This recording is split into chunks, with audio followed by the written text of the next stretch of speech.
salut les turfeuses, salut les turfeurs, bienvenue pour un nouveau pronostic de Benoît Requin. Ok, place au pronostic du quintet du mercredi 15 février, direction Cagnes-sur-Mer pour le prix du Var. Plat, 2000 mètres, 16 partants, réunion, une course de indice de confiance, 1 sur 5.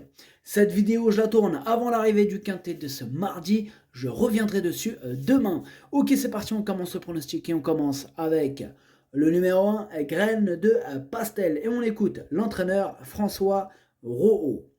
Graine de Pastel reste sur un succès palois associé à la décharge de son apprenti. Mercredi, on effectue le déplacement pour courir à Cagnes, car il n'y a pas de quintet de plat à Pau. Cet engagement est une suite logique dans son programme. La pouliche est en forme, se plaît sur la distance du jour et sur la fibrée. Eh bien, ce numéro 1, je l'ai gardé plutôt en bout de combinaison. Et en japonais, ça donne, pour ce numéro 1, Dokui. On passe au numéro 2, Warm Breeze, et on écoute l'entraîneur Ludovic Rovis. Warm Breeze reste sur une bonne sortie au niveau qui nous intéresse. C'était sur le gazon, mais c'est un cheval qui a aussi des titres sur la fibrée. Il me paraît très bien le matin, à tirer un numéro de corde correct. Bref, il a de solides arguments à défendre a priori. Eh bien, ce numéro 2 fait partie de mes préférés. Je l'ai gardé très haut en deuxième position. Le numéro 2, Watashi no Nibame no Okiniri. On passe au numéro 3, Save Your Breath. Et on écoute José Calderón Romero. Save Your Breath a très bien couru en dernier lieu à Pau sous 62 kg, vu son physique. Elle a été un peu enfermée dans la ligne droite, finissant vite, mais trop tard. Vu cette bonne impression, je tente ce quintet à Cagnes-sur-Mer, d'autant qu'elle est plus à son affaire corde à gauche, je compte sur elle. Eh bien, moi, ce numéro 3 me plaît beaucoup. En plus, il se pourrait bien qu'il ait une petite cote intéressante. Alors, maintenant, vous commencez à me connaître. Moi, je ne choisis pas mes chevaux par rapport à la cote, mais par rapport au feeling. Donc voilà, moi, je ne calcule pas les cotes. Je calcule le feeling. Après, voilà, c'est pour ça que des fois, on se retrouve avec des grosses cotes dans mon prono qui passent. Et voilà, je ne me laisse pas influencer par les petites cotes, les grosses cotes. Voilà, ça c'est la surprise du chef. C'est ça après. Voilà. Donc ce numéro 3 me plaît beaucoup. Et tant donné que voilà, mon petit doigt m'a dit qu'il aura sûrement une belle cote. Moi, il me plaît beaucoup ce numéro 3. Je l'ai gardé en troisième position. Le numéro 3, ça donne Daisani. Ouais, c'est ça, Daisani. On enchaîne avec le numéro 4, Villerève. Et on écoute Simone Brogy. Villerève reste sur une prestation ni bonne ni mauvaise. Nous sommes restés un peu sur notre faim. On va mettre ça sur le compte du gazon. On va y voir plus clair dans ce quintet sur PSF. Jusque-là, il est invaincu en 2 sorties sur cette surface, mais c'était à un niveau nettement inférieur. On va voir ce qu'il peut faire dans cette catégorie. Alors, ce numéro 4, je ne l'ai pas retenu, mais en revanche, attention quand même, c'est lui le chef et le capitaine de ma petite liste des possibles casseurs de tickets repérés, donc comme le nom l'indique, possible cassage en vue. Eh bien, ce numéro 4 en japonais, ça donne Kiken. On enchaîne avec le numéro 5, Miss Tréville, et on écoute Jérôme Régnier. Miss Tréville nous a fait plaisir en renouant avec le succès dernièrement sur la fibrée paloise. Je mise sur sa forme et son aptitude à la fibrée pour l'avoir confirmée malgré un contexte différent mercredi. Ouais, en effet, ça va être différent. Mais bon, ce numéro 5, malgré tout, je l'ai retenu et c'est lui le 8e de mon pronostic. Le numéro 5, Hachi. On passe au numéro 6, Wild Sweet Earth. Et on écoute Madame Manon Scandella Lacaille. Wild Sweet Earth est régulière, mais ça reste une petite rentrée. Elle n'est pas encore au top de sa forme, mais reste quand même saisonnière. Elle a besoin de courir et cette épreuve est une opportunité. Cela dit, elle a du travail. Bien sûr, ce n'est pas une première chance, mais si cela se passe bien, elle peut prendre une petite place. Eh bien, ce numéro 6, c'est lui mon gros regret. C'est mon cheval de complément en cas de non partant. Possible cassage en vue, quintet ouvert. Le numéro 6, Kokai. On enchaîne avec le numéro 7, Pump Pump Junior, et on écoute Jean-Pierre Gauvin. Pump Junior nous a fait plaisir ces derniers temps, il aligne en effet les succès. Mercredi, il monte de catégorie en étant pénalisé et sans bénéficier de la décharge de sa partenaire. On profite de sa forme et de son aptitude à la fibrer.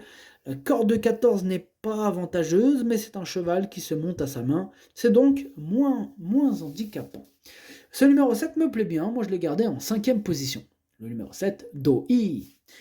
On passe au numéro 8, Hollywood Africans, et on écoute Nicolas Perret.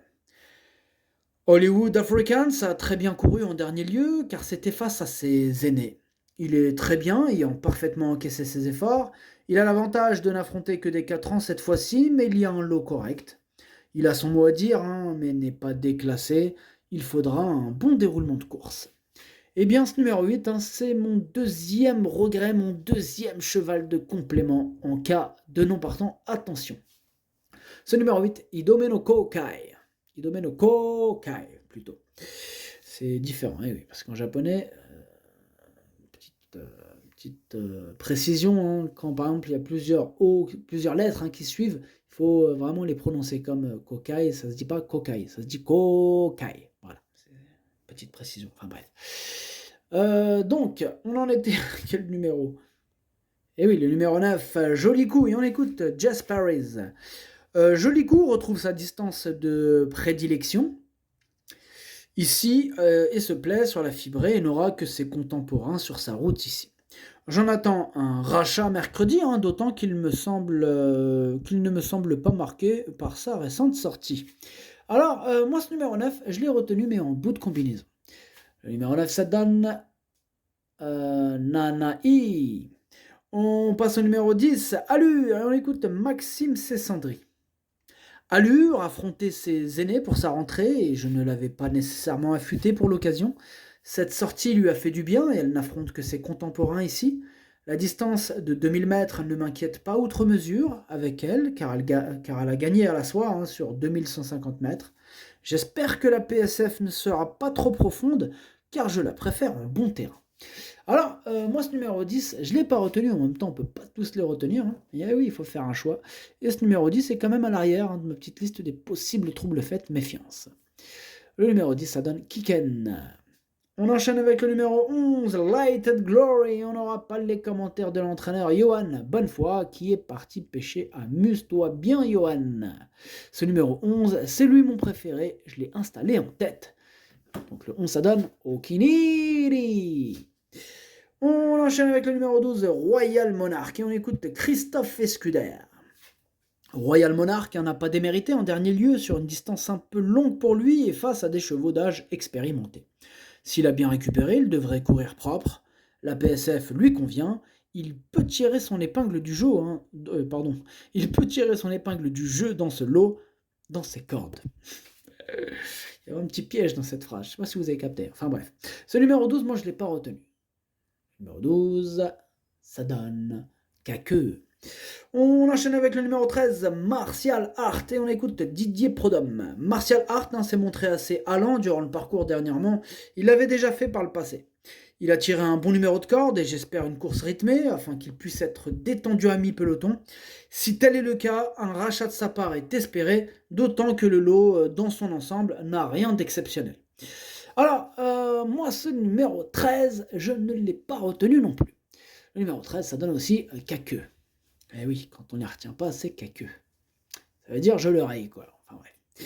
On passe au numéro 14, Pierre Legrand. Et on n'aura pas les commentaires de l'entraîneur de ce Pierre Legrand. En même temps, c'est Fabrice Vermeulen. Alors lui, le jour où vous allez l'entendre parler, vous m'appelez, vous m'envoyez un commentaire. Vous me dites, oh, j'ai entendu Fabrice Vermeulen.